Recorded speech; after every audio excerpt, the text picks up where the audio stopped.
Well, good morning and welcome to Talking Baseball Australia Live. Baseball's best mate. The Open is rolling in 3, 2, 1. We're on the air. Here we go.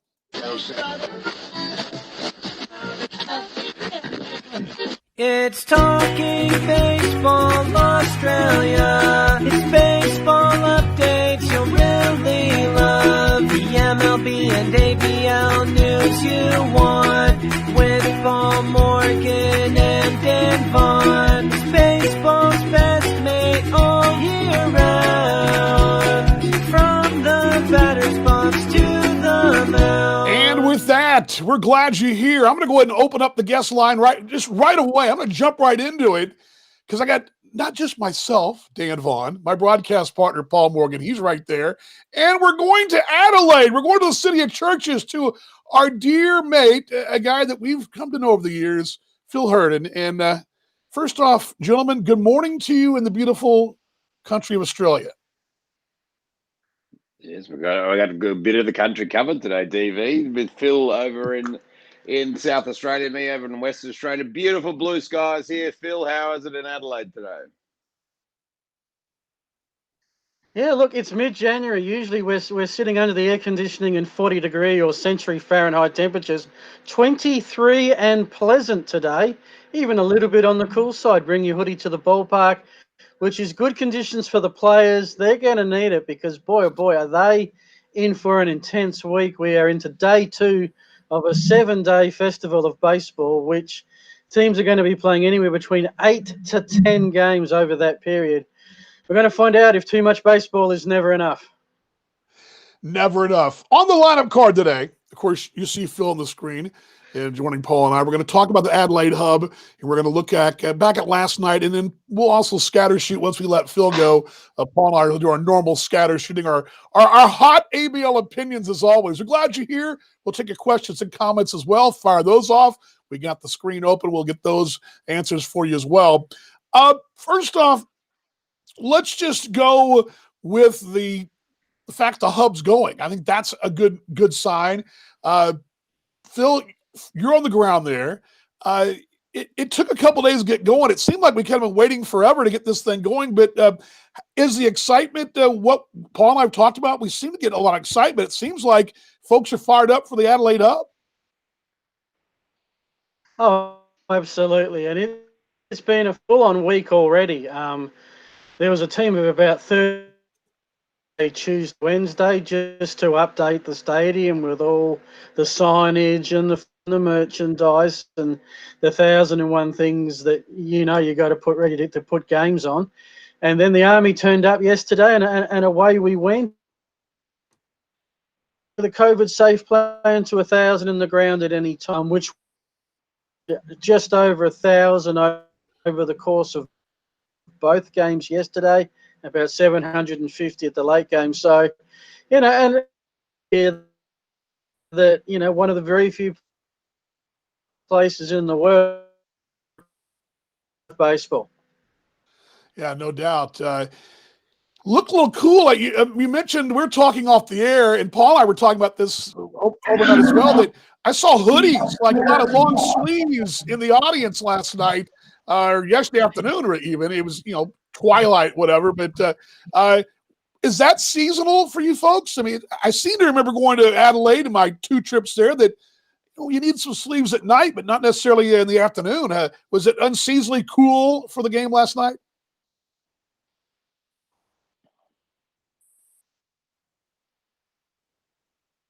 Hold on, unseasonable for mid-January when temperatures at their coolest are usually in the low 30s and at their highest are into the low to mid.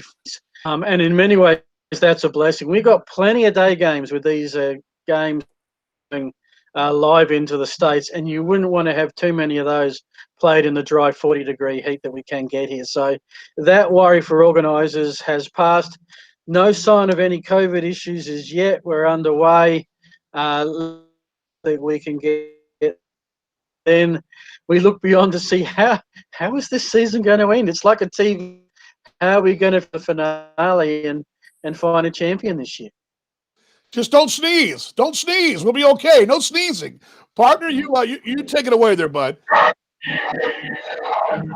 No, just I think Phil's fighting a couple of internet gremlins as well. Got the delay going on, which is always good when we're doing it. But Phil, just your take on how you've had a look at Brisbane, you've had a look at Adelaide. Adelaide it was interesting last night for Adelaide with Luke Wilkins sort of coming in and then the game going by the wayside so much. But that first game when Brian Searle came up and ended up getting a loss for the Bandits. I mean, what was that first game?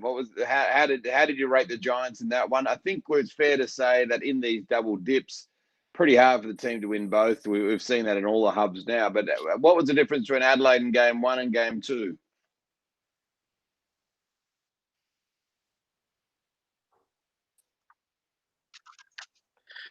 On that point, we've got 4 teams now that have had this double header scenario.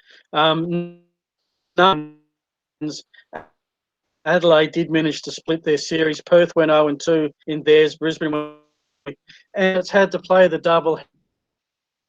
Has lost at least one game by at least 5 runs. And it was a weird day yesterday. The first game against Brisbane was always in it with a run deficit.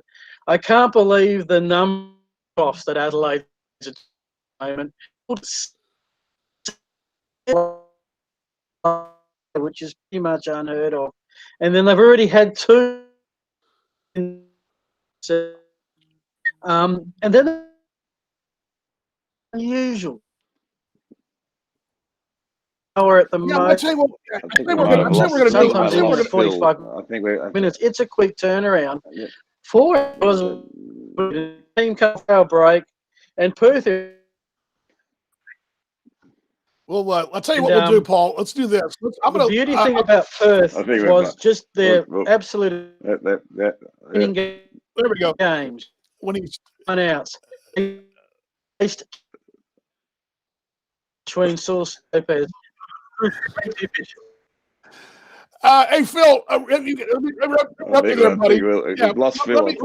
bring him down. Yeah. And Phil, do us a favor. We have a little bit of a up and down internet with you. Go ahead and jump back on with us. I'm going to let you go and see if it's the old on off button. Let's see if it'll come back for us. Sorry about that, folks. But Phil, appreciate Phil massively though coming on. Phil Hurden, if you don't know who Phil is, he's the voice of the Adelaide Giants. Did a great job last night. I heard him on the broadcast. Did a ripper job, did Phil last night on the broadcast. But that's the one thing, DV. Sometimes when you're doing these live shows, it happens. Internet can be your friend or not your friend. I'm in North America. You're in Western Australia. He's in South Australia. We're connecting some dots here and time zones. That happens. And Phil and I were having a great conversation off the air before you joined us when we went the countdown. And hope he'll come back and join us in a moment there because again, it was just a slight internet deal. Steve says about 23 in New England as well. Fahrenheit, he says. Yeah, well, and that's the thing. I don't know if I went back and watched the highlights, watched the game today, but also watched some of the pieces, and they really promoted South Australia. and there was a shot of the beach, and I'm thinking, if you're sitting in New England at 23 degrees and you're kicking it, in the office and watching the snow come down in North America, it's a pretty good vacation idea when COVID disappears and say, you know what? I may have to go to Australia and check out the beach in December and January, huh?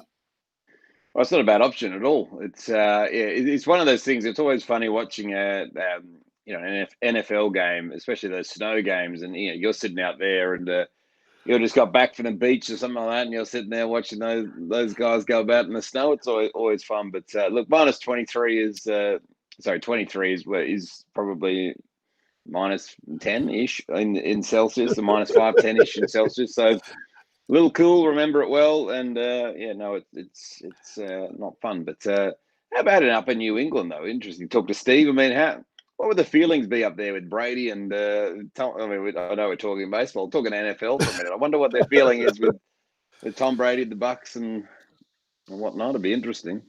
Yeah, it would be interesting. And I know that, there we go, Chris is filthy hot in New Zealand, working hard, he says, though. It will sidebar from a bit. Paul and I are a little versatile here. This is maybe we're previewing things to come, but you've got a couple of probably a few Patriot fans. They're probably watching with a bit of a wary eye, perhaps, and wondering, they're finally missed the playoffs the first time in a while, and they got Brady and Breeze, a couple of guys in their 40s, going to get together and play a little football. So pretty crazy. But anyway, the show's Talking Baseball Australia Live. Phil's comment is a great one. Sorry, all the bugs all froze on the Giants' offense last night. We'll answer any questions in the chat. Phil, I appreciate it. Sorry about that. He's had a little internet trouble there. We told to get it. As a matter of fact, we've had more meltdowns. We've had meltdowns after meltdowns, and we just kind of fought through that. But it does happen. We'll just kind of we'll do some signs here, and we'll do that. Let's go to last night. First, I want to start with Melbourne. That ball game. That was the game, well, actually the first ball game we were talking about with Phil a moment ago. Adelaide walked it off again, which seems like every time I look up, Adelaide's walking off a winner. That was their big calling card last season that really propelled them to the postseason. They got that magic again. Those walk-off wins are great, especially when you start stacking them up, and it gets a little magic, gets you believing. And I again, from a distance, and Phil kind of told me this, talking to him a little bit, there's a little bit of a feel there. That club has that same kind of swagger they had last year that, we're never down and out. We've always got a shot when we're within a couple runs. Yeah, I think that the Giants are a terrific team. And the game against Brisbane that they walked off was that was such a close, tight game. I caught the end of it, saw that all happen, and the Bandits sort of you would have thought Ryan Searle wouldn't have been the one to give up a couple of runs and lose that one, but Adelaide, it's such an interesting team, because then when you switch to the Perth game, I mean that was just firing along that game. I think it's through 5 innings before anyone had scored a run, and then again a surprise, Luke Wilkins comes out for the pen for the Giants, and it's sort of. He walked a bunch of guys, and then got into some trouble with walks, and Van Steensel got in a little trouble as well, and just couldn't quite get it done for the Giants. But I think that they are, though, DV. I think you're spot on. And last year they really worked hard to never be out of a ball game, and that seems where they're at. But saying that, you can look around last night and you can say, the Cavalry almost seemed like that team as well, with that big 5 spot at the top of the ninth, the top of the 7th as well. But top of the ninth, sure. So that is actually a 9-inning game. Shock. Yes, I don't see many 9-inning games anymore. It was odd too for me, because I thought, that game's almost over, and I'm like, okay, that'll be over in about 20 minutes, 15 minutes. And then I looked up and I'm going, wait, are they in extra innings? I'm like, because I've already got my mind thinking in the hub model of 7 innings, and that one not so much. It's not the hub model, but good stuff last night. The only club that I have a really good grasp of number-wise, from a number standpoint, is Melbourne, because of the fact that where they play, more games than anybody else. They've got a larger sample size. At the same time, basically it's the same team, but at least I'm seeing some trends. And granted, it's hard to really know how those trends are going to work out when you start facing maybe an Adelaide bullpen or a Perth Heat starter or whatever. But at least on paper, their numbers look pretty solid, and I thought it was pretty much what I expected: to score a lot of runs, get some timely pitching. Canberra is scrappy, but a lot of even some names I hadn't seen before in Canberra as well, which that was kind of the fun part for me. But overall, I mean, it's what I've come to expect from Melbourne. They score a lot of runs at home, and they did it again last night. Stewart says, "I'm sorry. Go ahead, buddy." No, I was just going to say a couple of Canberra are really. I mean, they're the ultimate sort of that film, The Replacements with Keanu Reeves. I mean, they're sort of living that this year. I mean, they are sort of scrapping guys together, scrapping squad together, scrapping teams together. But somehow, we talked about this last week, and we've talked about it multiple times. Going into the season, we felt that on paper, probably Melbourne were a runaway winner, but Canberra seemed to compete with them every single time, which is just a phenomenal job for Canberra, should I say? Right, and right. we'll have to get Phil if you can find out for Stuart where Colby Yeah, Fitch and Jamari Baylor are. This is something that Stuart and I have talked about a little bit on a message back and forth recently, and that was one of the questions I'd written down to find out about, and then we'll see if Phil can fill us in on that. Again, the show's Talking Baseball Australia Live, baseball's best mate. I apologize that Phil didn't make it out of the – poor guy didn't make it out of the first inning. He got shelled a little bit by the internet gremlins. Yeah. The thing is, and that this is the thing too, we've done this long enough that when I start hearing a name – either I don't recognize or wait. For example, I'm trying to think who it was. I want to say I was listening to the game in the background, and this today, the replay of the Melbourne game. I think it was Diebel. And I hear Diebel, and I'm thinking, and I immediately think of the Ace, but Diebel was in a car. The Diebel name was coming up with Canberra. That's just an example because there's certain names you think, okay, you think of certain names. And you have to kind of, I went, wait. And then I looked at the roster and I realized that Canberra, they've had to shift the deck chairs a little bit, which, they keep firing away. What I'm really going to be disappointed in, partner, is and this is down the line, if I don't get a chance to see a Melbourne, Adelaide 3 or 4 gamer, Melbourne, Perth 3 or 4 game series of some sort, because I think right now, the debates of who's the top team in the league is kind of useless because your sample size is so small, and then the small sample size you have is against the same club, and really, we're not learning a lot as of yet. Now this week we may with the second hub and people start catching up, but anyway, that's my the thing though is DV based on quarantine rules now. Like you can Melbourne unless Perth are willing to go to Melbourne, that series ain't going to happen. Melbourne ain't going to come to Perth because they can't. They're going to have to quarantine, so they're not going to come to Perth. Sydney are not going to come to Perth. Canberra are not going to come to Perth because they all need the quarantine.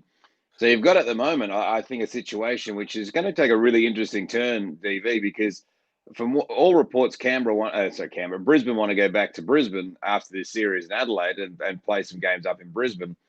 So you could possibly left with, at the end, you're either left with Adelaide coming to Perth and those guys playing probably an 8-game series. And that's it, because there literally is only 2 teams right now who could come and play Perth, and that is Adelaide and also Brisbane. But from all reports, Brisbane want to head back to Brisbane after this Adelaide hub. So you're suggesting it's going to be, I guess, are Melbourne going to head up to Brisbane with, potentially with Canberra to finish up a hub up there? Of course, that hub cut short up in Brisbane. We're not sure, but I think you raise a really valid question, though, DV, which we'll get to Phil's answer in a second. You raise a very valid question because, I mean, at the end of the day, this season, Perth's probably not going to play Canberra. They're not going to play Sydney. Sydney's probably not going to play anyone at this stage. We don't think, but we don't know. And they only played Melbourne once, so I'm not sure how you go about warding the shield at this point in time. But we're gonna get to that in a moment. I'll give you another example of. Let me pull this up. This is from the day's official stats for the league, and I do a little. If you see our game notes will be up on our Facebook page after the show's over.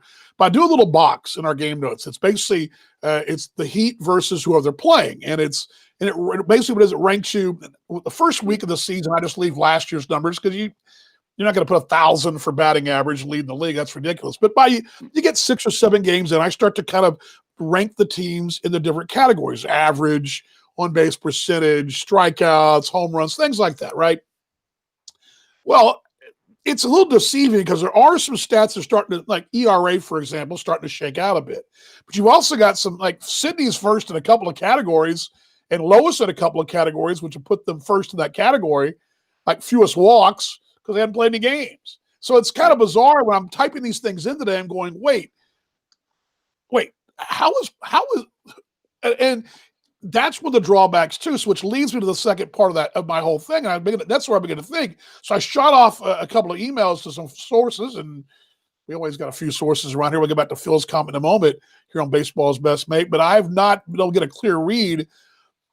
What happens after this week, which I think we're kind of jumping the gun here for the show, but it leads me on this pathway. What happens after this week's over? And B, what happens to award a shield? I think you bring a very good point up. I mean, what do you do to award a shield? Or you just take the shield off this year? It's one of those deals where, because in history, we've had that. We've had times in history where there was no award given or no, the World Series was cut short or whatever because of situations worldwide. That's happened over the years. I mean, it's happened. Yep. And I don't think anybody would really, I think everybody would say, hey, way to go for just trying to get the dadgum season in, and we don't play for a shield. All good. Melbourne will defend it next year. That's kind of where I'm coming from. What your thoughts on that? I mean, because again, it all kind of came to me thinking through the game notes and going, we're not going to have enough numbers to really put together even a short season good sample size of who really was the league's best player, who was the Helms winner. We don't know. No, and you're spot on, DV. I mean, I think as well, and you look at Melbourne, like Canberra's probably not the strongest team in the league at the moment.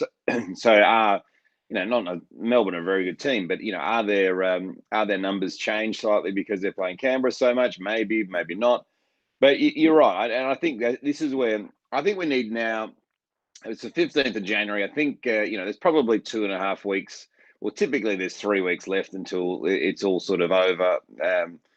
Probably need. I would have thought you need a bit of clarity at this point in time of what the plan is, and I'm with you, DV. I think if you just go, hey, we're going to get as many games in as possible, we're going to do what we can do, but like at the end of the day, Melbourne are still going to remain the reigning champions next year because of the way that everything's happened.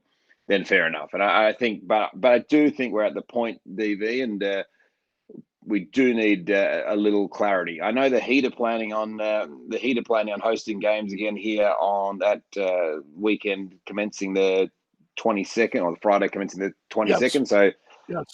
So next week they're planning on having games in Perth. Yes. But from realistically, all I believe is that could only be Adelaide potentially staying here for a week and a half, and it sort of draws, if they play an 8-game series against Adelaide, our fans, I guess that brings in a secondary question, DV. Our fans going to go, great baseball, can't wait to go for the first few games, then go, oh, it's Adelaide again.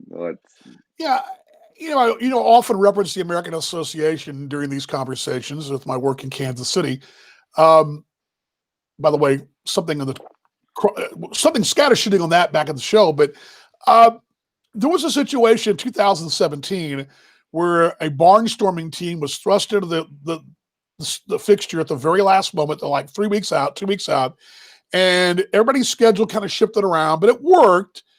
But it got the point where, I mean, as a broadcaster, and I think some of the fans too, we played this team. It was the Salina Stockade, who were basically assembled as a barnstorming team, played all their games on the road.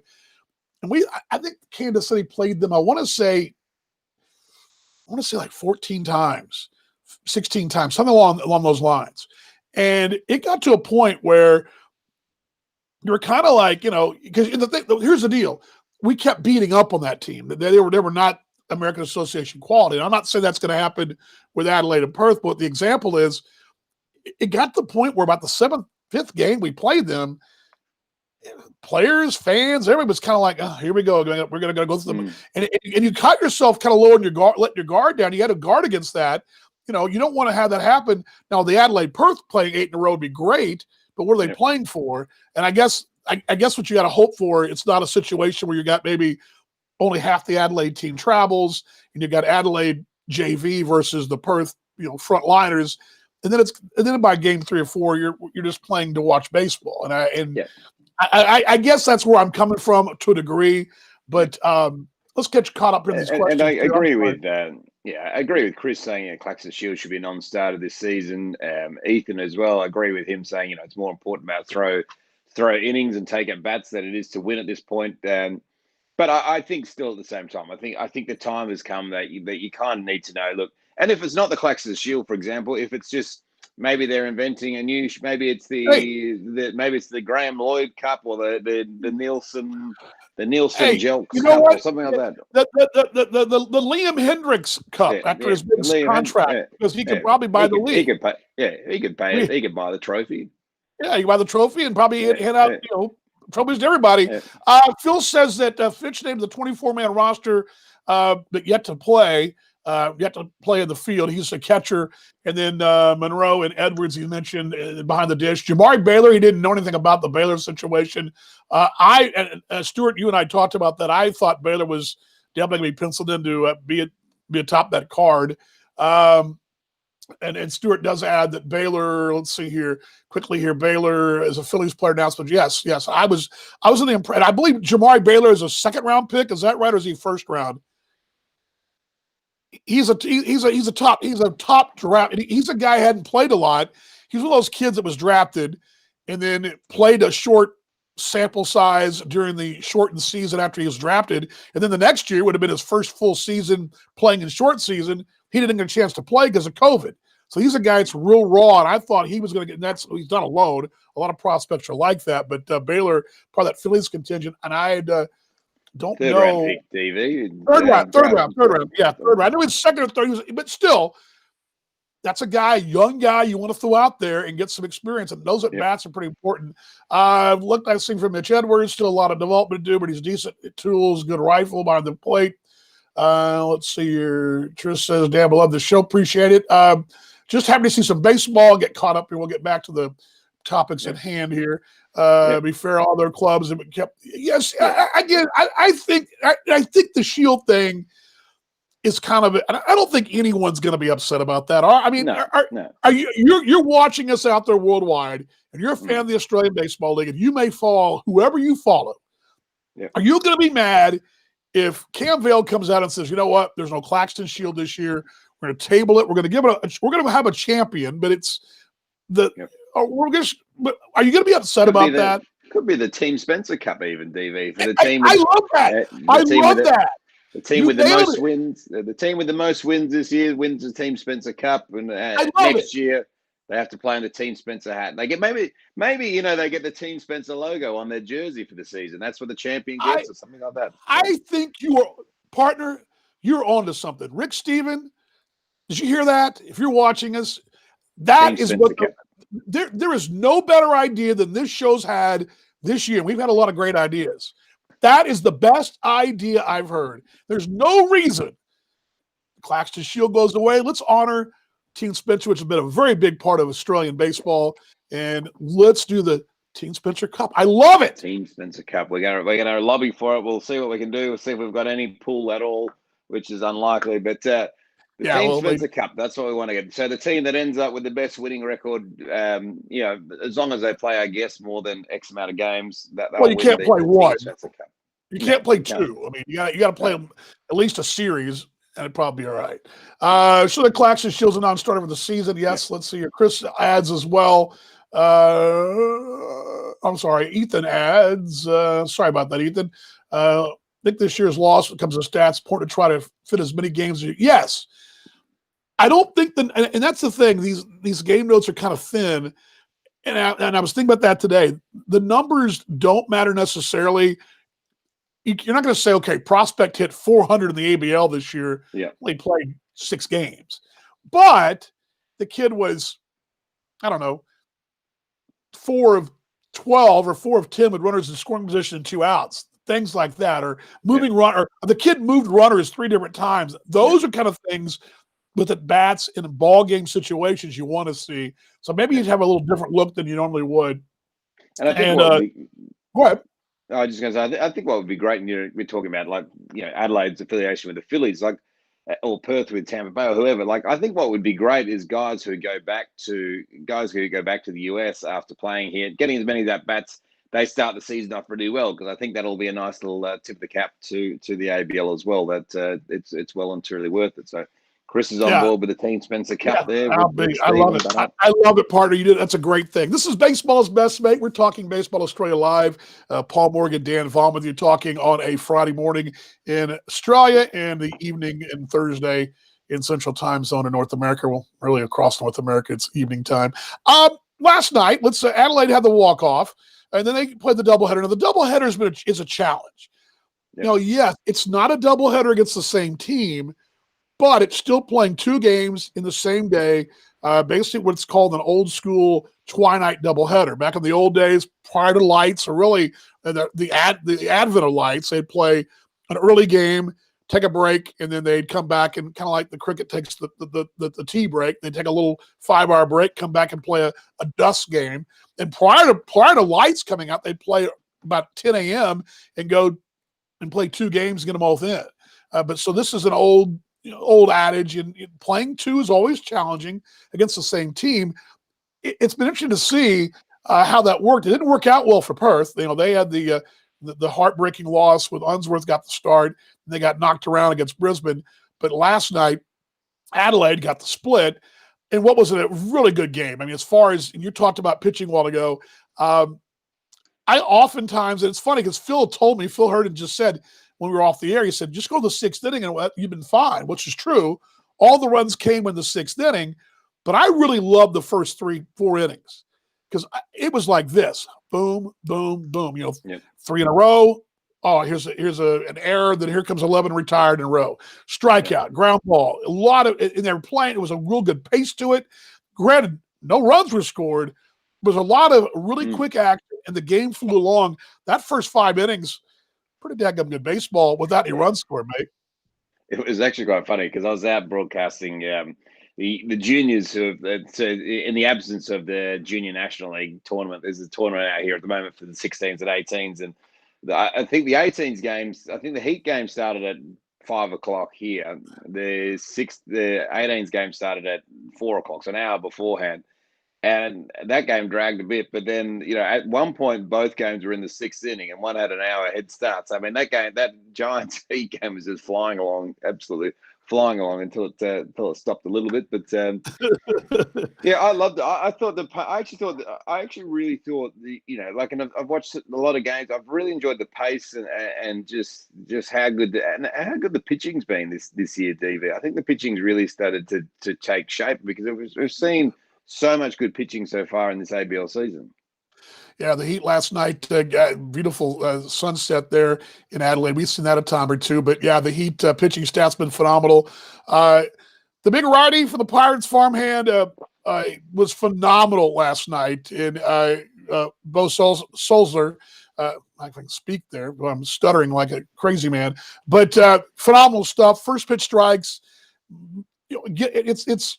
I think it's something Simon Isons even said on your broadcast in the showcase last night about the best pitch is always the first pitch strike, and he was throwing first pitch strike, working ahead, and you got Unsworth waiting in the wings, and you got this guy. That's a pretty nice little 1-2 punch.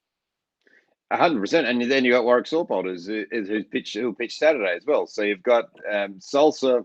The rotation, and I had Warwick Sorpold on the Young broadcast the other day, and just before he flew out to Adelaide, and I posed a question to him, from a Heat perspective, I can't recall, and you'll know this as well, DV, I can't recall a better rotation / pen than the Heat have got right now. They are about as deep as they've been. I mean, they're probably those first two Claxton Shields, the 10 and 11 wins. Might have an argument there because you had some young guys there, but in general, I think you're right. I think there was some pretty good rotation pieces, say 12, 13, but the pen was a little, I won't say thin. They just didn't have a lot of depth there. 14, 15 might have an argument there, but I think you're right. Overall, the entire pitching staff, and you got to feel pretty good if you're Andy Kyle there. You look at your lineup card, you go, okay, well, I've got a righty line going to go. I mean, you're going to roll out. You're going to roll out one guy tomorrow, or go. Your depth is kind of it's a embarrassment of riches, really, because you got guys that can close no matter what and set up roles and all that. We've seen it, and then the rotation. You're getting guys going 4 or 5 innings every time. That's pretty big. It shortens your ball game. So I like what they've got. And I think you're right. The only thing I didn't like, are you able to bring up that highlights package again, DV? Just you had on there.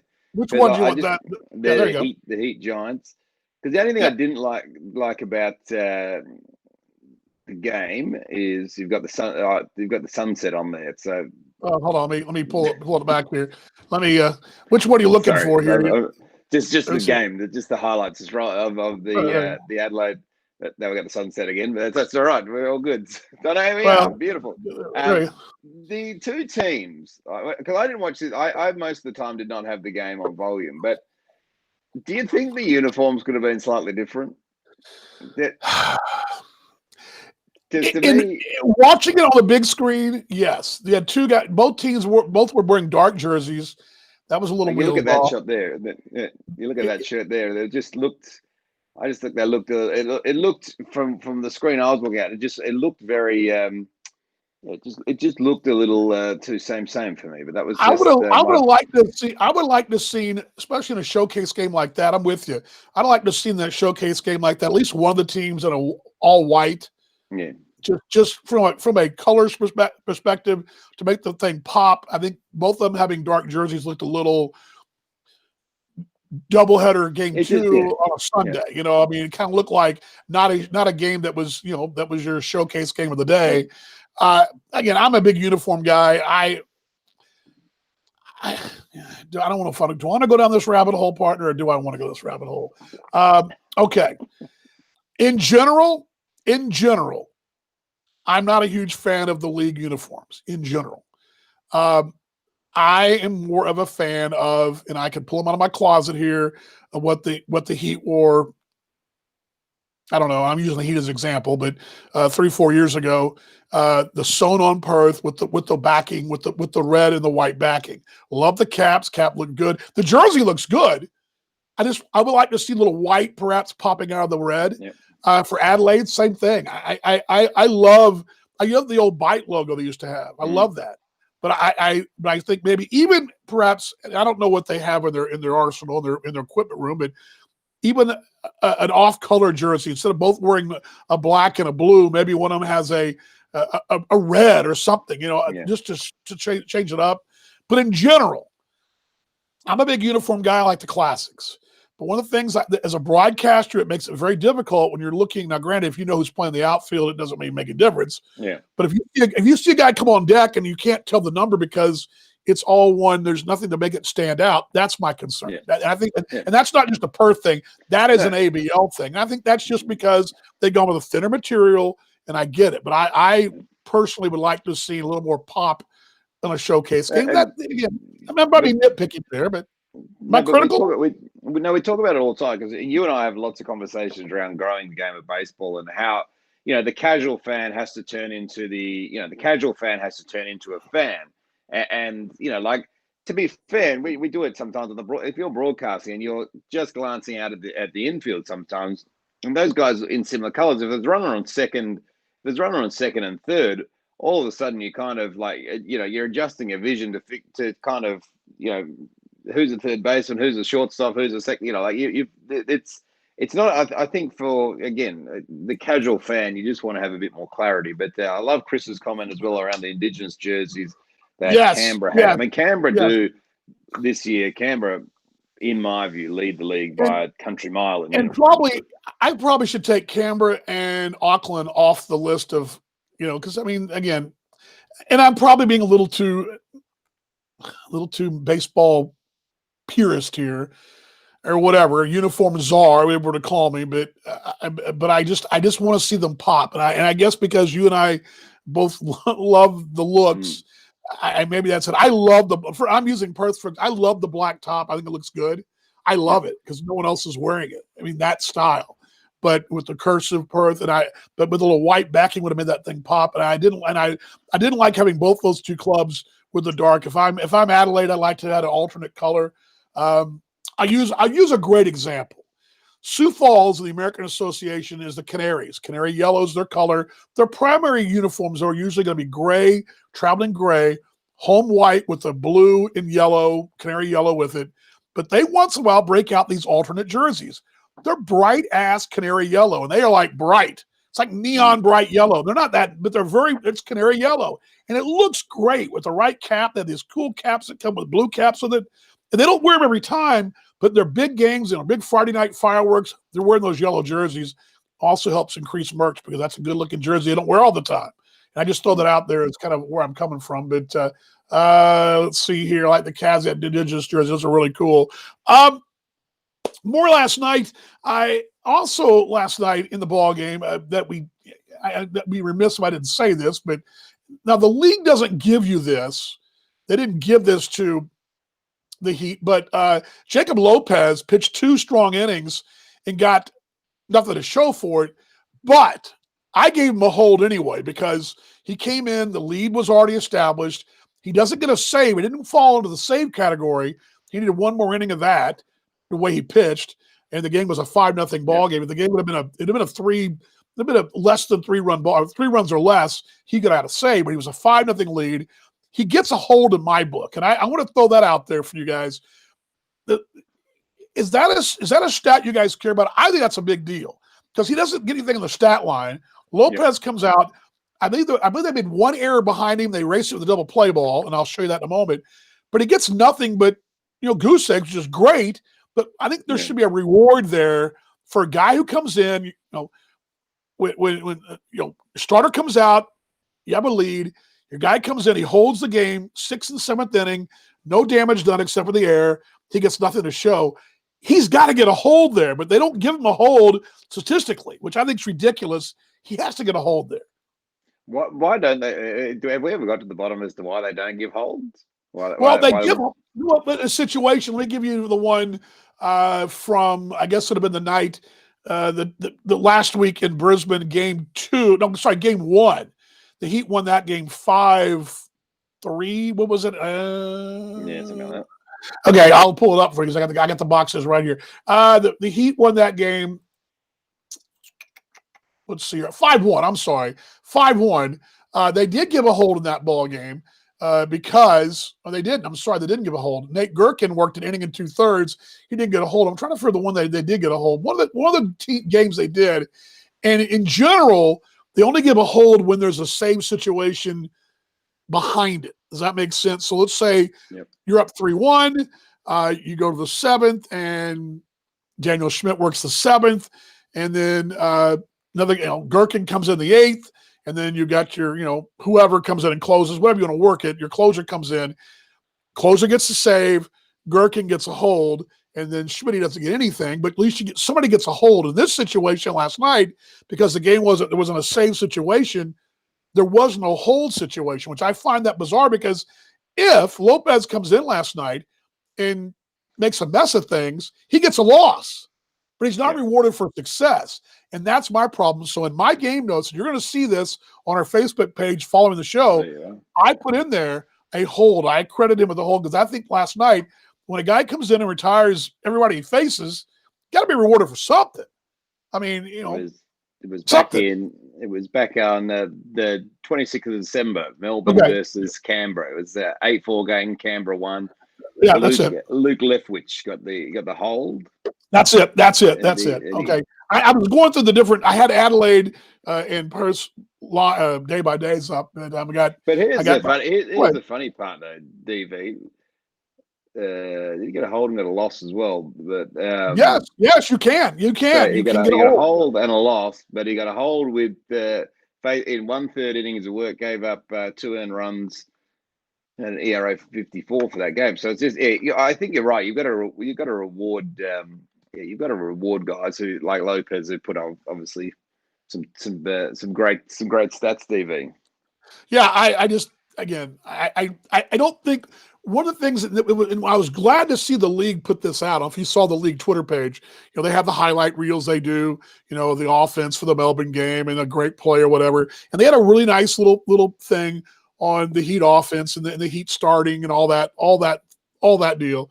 But I thought, well, and then I look up this afternoon, and the first thing this morning, he had a piece on Lopez, 2 innings, a couple highlights of him, one of which was the final out of the ball game, double play ball, which actually, I wish you could hear the audio. I don't have the audio for you, but our boy Phil, he just full screen. Yeah, I'll put the full screen up there for you guys. But here's the double play ball. I don't have the audio, but here's the double play ball right here, and there we go. Little 4.63, and the only runner they got aboard was an error that happened to play before. And there you go, 4.63, and then that does all she wrote in the Heat to get the final out and get the W right there last night. But again, I just think that there's little things in the game that you put it this way. If Lopez goes out last night, walks the bases loaded, and winds up giving up the ghost, we're talking about it today going, gosh, the Heat bullpen blew it. But he doesn't do that, and we're just kind of glossed over the fact that he threw 2 innings and basically carried over what was being done with the tone that was set. And I guess my point is, it goes back to what you were saying earlier. That Heat bullpen, that Heat pitching staff is deep and lethal, mate. Lethal.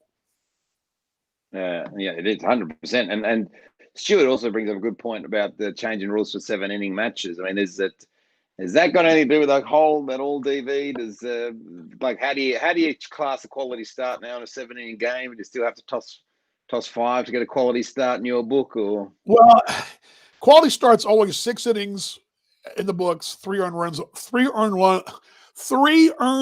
or less, regardless of win or loss. I think that's a better gauge, because some guys get a win and get shelled, win a game 8-7, right? I mean, that happens, But a quality start, 6 innings, 3 earned runs or less.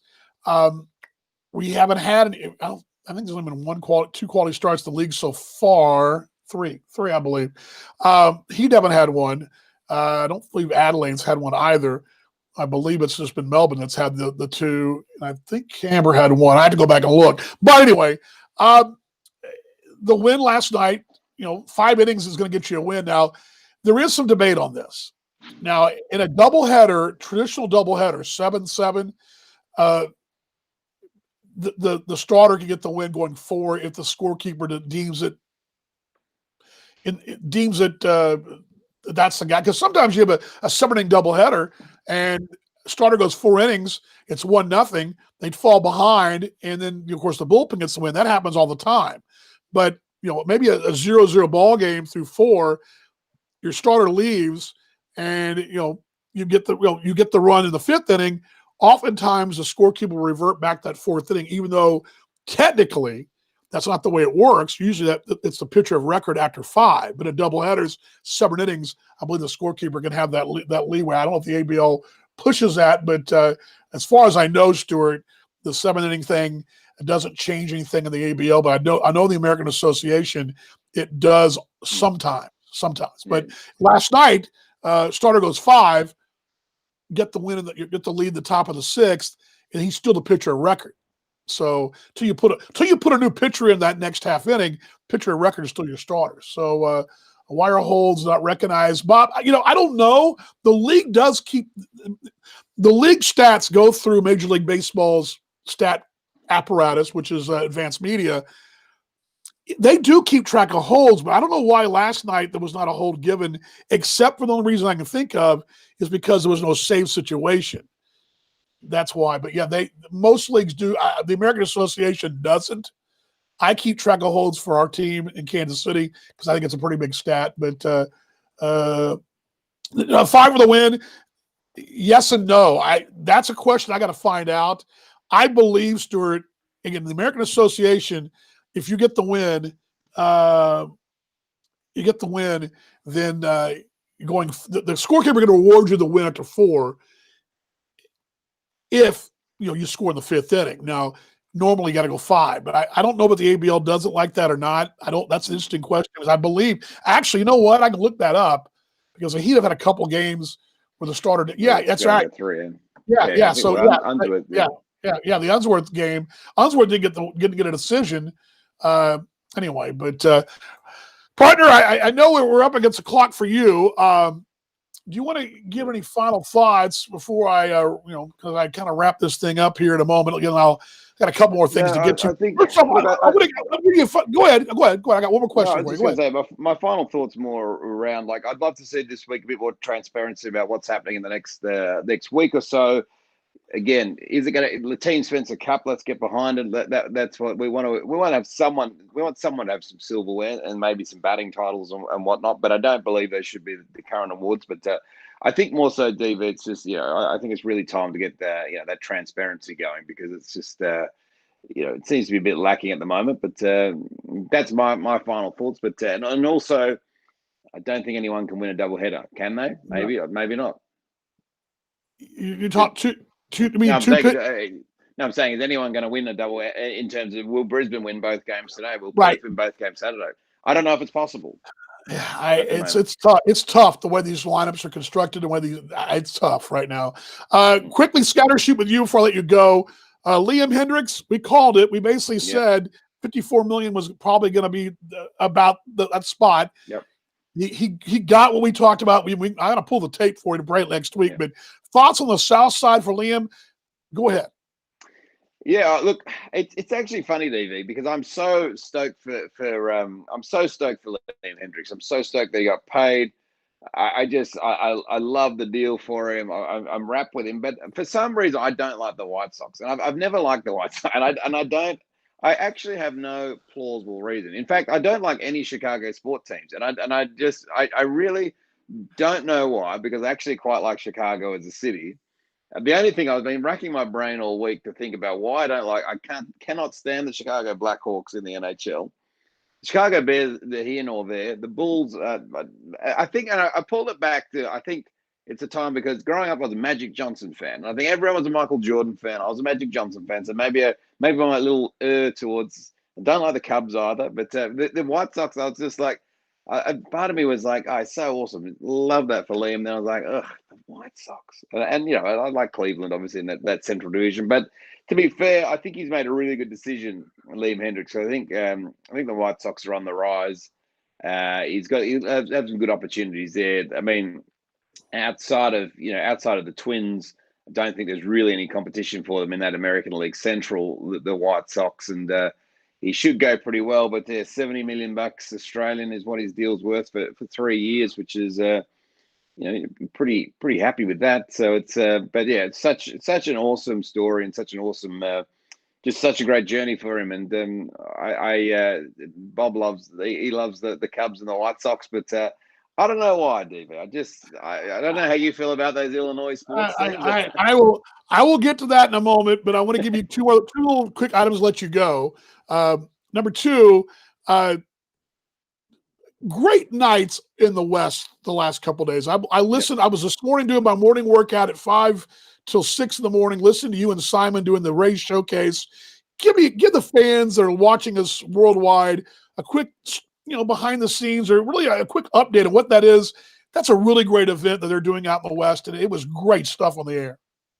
Yeah, so normally at this time of the year, there's under 16s and under 18s national tournament. So everyone will represent their state, usually up in Lismore, which of course because of COVID-19 didn't happen. So what they did in WA, of course, they've got affiliation with the Tampa Bay Rays, the Perth Heat. So when they decided to put a little showcase together, the purpose of the showcase is, to cut the film to send to scouts is the purpose of the showcase. And, they've got Kevin Hooker, scout for the Detroit Tigers down there.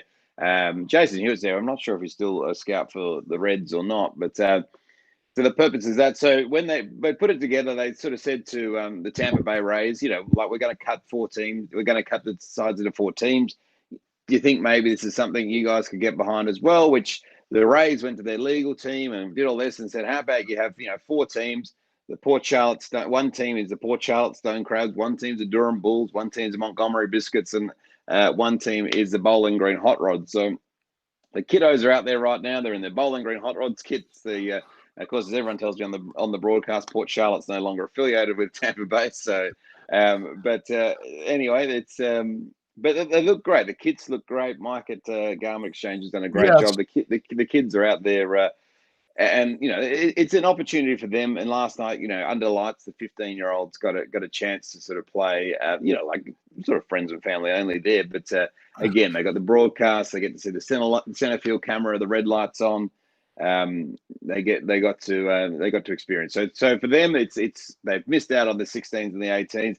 They wanted to play tournament side baseball. Actually, what they're trying to do, and this is probably the interesting part, DV. I think this is the part that you would find most interesting, is what they're trying to do to these young Australian kids is they're trying to replicate exactly what spring training would be like for them. So if they sign with a minor league organization, and this is under the tutelage of guys like Dean White and also Lockie Dale, who've done that part as well.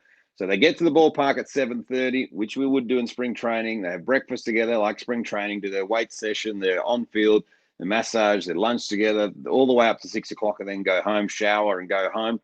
They're doing Spanish lessons because, Dean White, one of the things he said when he signed with the Braves, because you come in as an international player contingent, Yes. typically everybody speaks Spanish, except for you, who is a non-Spanish speaker. So they're doing Spanish lessons. As Dean said, you get over there and you put into the international group. And as I said, the majority of those guys are from the Dominican Republic and everywhere else. So they're all speaking in Spanish. You're kind of left, right out. You're 10,000 miles from home, sort of sitting there going, "Well, I'm playing baseball. It looks, sounds, feels like baseball. Can't talk to anyone that I'm kind of roomed or lodged with because I don't speak Spanish." So it's just so it's an opportunity. So what they're trying to do is sort of say, okay, they want most of these kids in Perth to go the college route, as we've talked about before, and had a great chat with BJ Cook, one of the guys who's eligible for college at the moment, on the broadcast last night. But they want to go, look, if you are to get to the States, and this is what, like baseball is on an entirely new level over in the States, and it's just like they're trying as best as they can. So these guys have been doing this showcase for 2 weeks now, best as they can to replicate it. So when they get over there, they don't get overawed by the situation. As we know, there's less minor league teams, so there's probably less patience for, probably Australian guys, less time to develop as well. Yeah. So they need to get there. They need to know straight away that they need to have a handful of Spanish phrases because they're probably going to have a Spanish pitching coach or an infield coach who's going to speak Spanish as well. They need to have half a grasp on Spanish. They need to know that they're working from dawn to dusk, and I think it's a great thing, DV. It is, no doubt about it. Well, I thought you did a great job, and it was great to hear you and Simon. Next week, before I let you go, I'm going to be in Kansas City, and I'm going to give you guys, I think you know this, partner, but I'm going to tell you, I'll be at the Negro Baseball Museum and Hall of Fame next week. Now, I don't know what time the show is supposed to air, 5 o'clock our time, but I'll be on a plane flight back. But we're going to move the show around next week. I'm not sure. But what I want to tell you folks watching, and Paul hearing this too, we're going to bring you something a little unique and special from Kansas City. I think you guys will be really enjoy hearing about it. So some really neat stuff coming out of Kansas City, Missouri, and Kansas City, Kansas, the Metro, we call it, next week. We're going to have an exclusive of some sort here on Talking Baseball Australia. So love it. Just throw that out there. You guys just tune in next whatever I think the show will probably be moved today, one way or the other, and just not sure how. Or we'll have it on tape. I'm not sure how we're going to do this yet, but we're going to work it out. But anyway, partner, I'll let you go, and I'll wrap things up, and I'll let you go. And thanks, I know you got busy there. Thanks all for joining. There you go. There he is, Paul Morgan, the greatness of Paul Morgan. And again, you can catch those ball games he's doing with Simon Isons on the baseball. It's the Baseball WA Facebook page. Just go on to Facebook and type Baseball Western Australia. It'll come up, and it's good stuff. Also on YouTube as well. A couple of things, guys, here on Baseball's Best Mate. Dan Vomiting resetting the show here. Paul to run. Phil was on earlier. Phil Herndon with the Adelaide Giants broadcast crew. Whitney says, I'd love to speak Spanish. It's on my bucket list. Dina, yeah, you know what? It's my bucket list. I remember a story when I was in the Midwest League back in 99 or 2000. My sister went to Purdue, and she came and interned for me one summer with some other students, and her major was Spanish and marketing. I got to tell you, it was great having her around because we had at the time, it was a White Sox affiliate. We had quite a few Latin players, and it was great to have her around to be able to communicate because in Burlington, Iowa, that's not a real hot spot for Latin American players. As a matter of fact, there's a really good movie out there called Sugar that's based on the Burlington Bees experience about a young player for the Dominican who comes over and plays in the Midwest League, and he's a stud on the island, comes over and goes through the ups and downs of being in the States first time and all that. And I believe you can find it on Netflix. I'm not 100% sure, but Sugar, and it was filmed around the Midwest League, Burlington, Clinton, Quad Cities. But anyway, that whole experience, and there was a lot of young men we had on our bus, and I can remember that bus. It was very unique because you had all your English-speaking players in one little place, and you had your Spanish speakers in the back, and it was great to I always often thought if I could have spoke Spanish, I could have had the shortstop on, because he didn't speak much English. I loved to have him on the broadcast, and I if I could interpret, it would have been great. Well, my sister actually interpreted some of the pregame interviews for us, which was great. I really enjoyed that. And then I'll give you one more Spanish story where I think how important this is. 1995, 94. Alex Rodriguez was a A-ball to the big league player that year. He was, again, his first year, he played in the Midwest League at Appleton. Then next year, he began the year in the California League, came to AA Jacksonville, where I was, riding the bus with us. Alex was from Miami. And yes, his last name is Rodriguez. He did not grow up in Cuba. He did not grow up in Puerto Rico. He did not grow up in the Dominican. He grew up in Miami. He went to a private school down in Miami. But Alex Rodriguez was bilingual, and very much so. And it was amazing to see the Latin American players gravitate toward him. Of course, he was the cover boy for Baseball America. He was #1 draft pick and all that. He was the next big thing. He was on our bus, and it was funny because, again, the same thing on a minor league bus. Your Spanish-speaking players are all in the back together, or wherever. They're music in the back, and they're all together chatting, because a lot of these kids that come over, and like Dean says, the international players are thrown into one pile. They're not thrown, the first couple of, short seasons, they'll have a couple of teams in the short season, and they may have a complex team A, complex team B, and B may be all Spanish. You also have teams in Dominican that are all Spanish mostly. They'll send the international players, the Australians, and to that Dominican league, and they're down there speaking nothing but Spanish. And so that I see how that works. Well, seeing Alex get on that bus, and I remember how those Latin players couldn't believe that here's his first-round draft pick that was on all the magazines. They assumed he probably spoke a little Spanish. He jumped right into Spanish to him, just chatting away, and it was really cool to watch how that united the ball club. The bus suddenly became the Spanish faction, the English-speaking faction, kind of slowly got more migrated together. And when you have guys that are bilingual like that, and I use A-Rod as an example, it helps bring the bus together. The minor league bus comes together because you have guys from different cultural backgrounds, and the language is a barrier. It's not the game. The game's the same. Friendships are the same. Teammates are the same. The language is a barrier. And you have a guy that's bilingual like that, it brings the whole bus together. And I've seen that time and time again. I use A-Rod as an example. And that's why I think Dean White's advice is phenomenal. If you can go over as a young Australian, and not only are you going to help yourself, but also bring the team together. Different temperaments, talents, and convictions, but all trying to win. And that's what makes our great game so special. The Australian accent, my accent, every accent all together. So that little sidebar there, but that brings me to that Spanish side of things. Closing here, little did you know. I'm going to give you a little did you know. Can I give you a little did you know? Let's do that real quick. Here we go.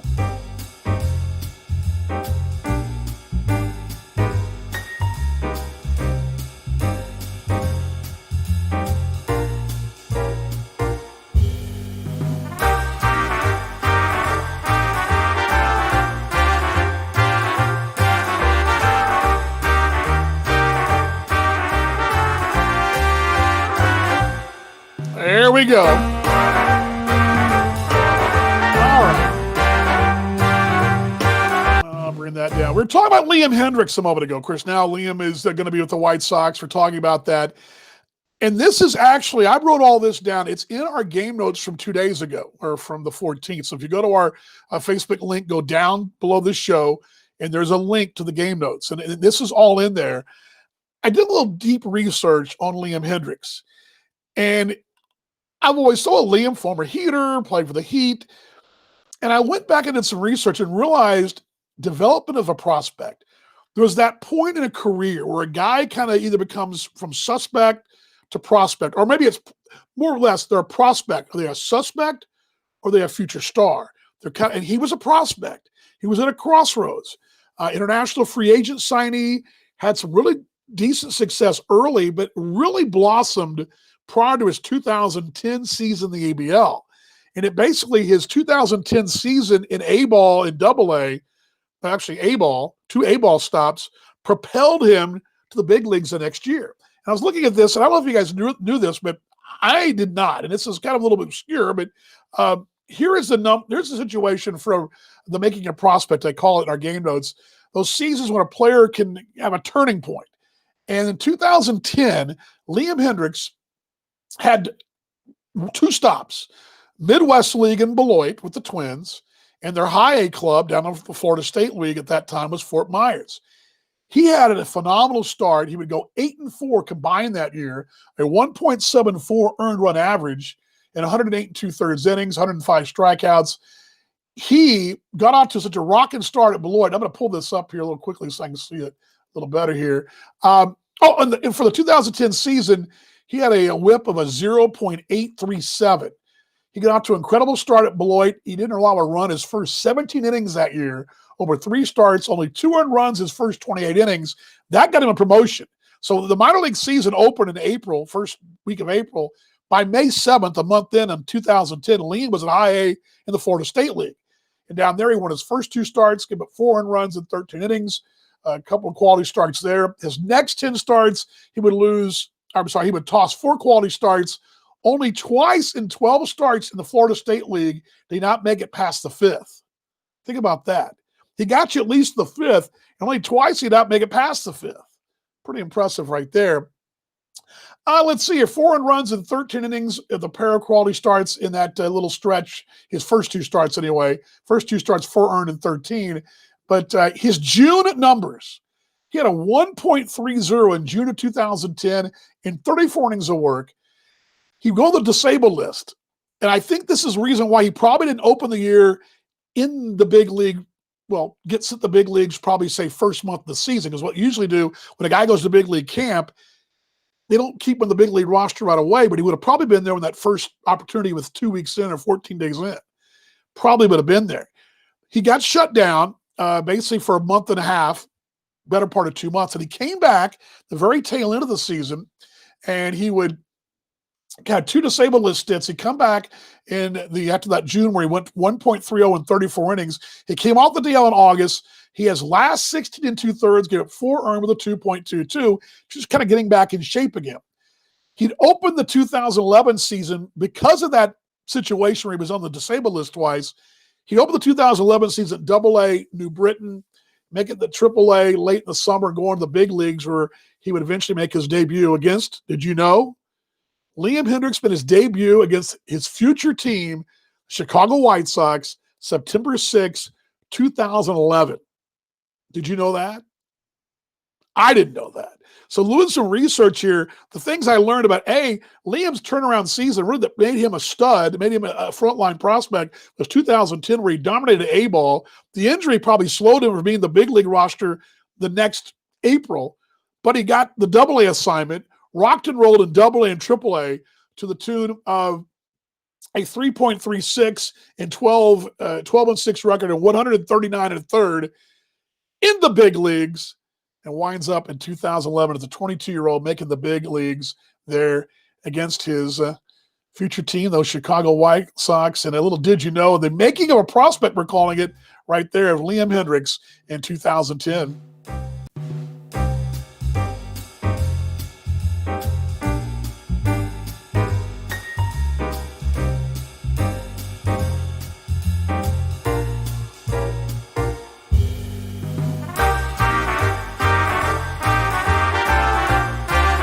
All righty, there we go. And that's our Did You Know right there. That's our Did You Know. Glad to hope you guys enjoyed that. Yeah, the White Sox, we'll talk about the hot stove, but they get a full season in. Look out in the South Side if you are a White Sox fan. But congratulations to Liam Hendriks. We thought around that figure of the 54-18 a year, which is about what we thought. That's about right where he nailed it, too. So congratulations to Liam. By the way, sidebar, He came home to Perth and only pitched, I believe, in 5 ball games that ABL season 2010, kind of get in shape. Remember, he had those 2 disabled list stints, but he kind of wound into shape, and they shut him down after the first of the year. His final ABL final ABL appearance was a start on December 30th of 2010. And it's been that long ago. It's been over 10 years since Liam Hendriks pitched for the Heat. It's been that long, and he is definitely a bona fide star in Major League Baseball. All right, big slate of ball games coming up in about an hour and a half starting. The Adelaide Giants hub. It's not the Giants. Brisbane will be playing the Heat, but at the Adelaide Giants hub. And that'll be on as well, the 8 o'clock Central, 9 o'clock Eastern time. And then, of course, the later on, you've got we'll give the whole schedule here. Let's just pull that up for you. I have it right here for you. Somewhere we go. Of course, Canberra and Melbourne also in the schedule today. It's Brisbane, Perth at the early start. Melbourne, Canberra, then Adelaide, Brisbane. So Brisbane's got the double dip today. Perth will get it tomorrow. There on the 16th there in the Adelaide hub. Again, the game notes are up. They'll be up here shortly. The game notes, we have all the game notes up, updated stats as well on our Facebook page, and that'll be up in a moment for you folks. So please check that out. And it's a labor of love for Paul and I to get those things up for you guys, but it's something that we take pride in, and the Heat, I think the Heat really take pride in as well, that we provide, provide that kind of look for an in-depth look at the Perth Heat and the ABL on our Facebook page. Let's see here. The contract really interesting. Last year is a team option, but he's guaranteed. Yes, exactly. The team can release him or choose to pay him yes. I did get to that point. I did have that in the game notes from 2 days ago, but yes, it is an option that final year, but he did hit that 15. If he gets all that money, be 18, 15 is not terrible. But we really thought that the 13 million is where it started a year. Anything beyond that, he was going to get. If anybody was going to pay over 13, he was going to take it. And yeah, he got 15 guaranteed, which is pretty impressive. But yes, a very good point, Ethan. That's I'd forgotten to even mention that part of the contract. We didn't get a chance to jump into that as well. But again, so good baseball coming up. The hub going. And we'll be back next week. Now, again, as I mentioned, I'll be in Kansas City next Thursday for a major announcement from Kansas City, from the Negro Baseball Museum and Hall of Fame there. And the show, I'm not sure we're going to work the show yet. We may have it on tape. I'm not sure we're going to work it yet, but we'll do something. If not, we'll do it a little bit later on, moving a day down the road, do it on Friday. Paul and I got to discuss that. I just kind of snuck up on me, realized that was the case, but that'll be next week. Big thanks to Phil Hurd who joined us. Phil, some of the internet gremlins, it happens to all of us, connecting the dots around the world. We did that. And my broadcast partner, Paul Morgan. And if I tell you, his fine work with Simon Isons, I got to tell you, under 16 baseball can be a little bit of a challenge to call. Those guys pulled it off, and they taught me something. I'm a morning workout this morning. I'm learning things that I was entertained. And that's what you want from your broadcast crew. And I really thumbs up those guys at Race Showcase. Catch that on the Baseball Western Australia Facebook page, or do a YouTube search as well. Of course, all the breaking news in the Australian Baseball League right here. We'll have it on our Facebook, on Twitter, our TBA Twitter, and also my Twitter and Paul Morgan's Twitter, all there for you guys. We are always ready to keep you updated. We did not find any more news in the postseason. We're still trying to find out any clarification of that. What we do know, in case you missed it earlier, Paul broke this. The Heat will return home and expect to play a series next weekend, perhaps 2 weekends in a row against Adelaide. But we'll have details on that as it does kind of the smoke clears as we try to get through in this hub this weekend. I'm pulling for the ABL to get through it. As I say every time, let's be better tomorrow than we were today. Let's be better fans tomorrow than we were today. If you pull for the Heat or the Bandits or whoever, be better fans tomorrow than we were today. Let's be better fans of the league. Let's all be fans of the league and of our great game. Let's all be fans of each other and show a lot of love. It's a real crazy time. Crazy, crazy time. Wearing masks and all this stuff. It's a wild time. We're going to get through it. So let's show more love. Be better tomorrow than we were today. Good to see you, Chris. Thanks you guys for joining us, all you guys out there. This show is your show, and I want to get you guys and gals out there to think of it. This is your show. Talking Baseball Australia is your show. And it's all there for you guys to chat and comment and join us every week as we talk baseball from an Australian point of view. Here on Baseball's Best Made, Talking Baseball Australia Live. For Paul Morgan, I'm Dan Vaughn. Love y'all. Love y'all very much. We'll see y'all next week on Talking Baseball Australia Live. Baseball's Best Made all year long.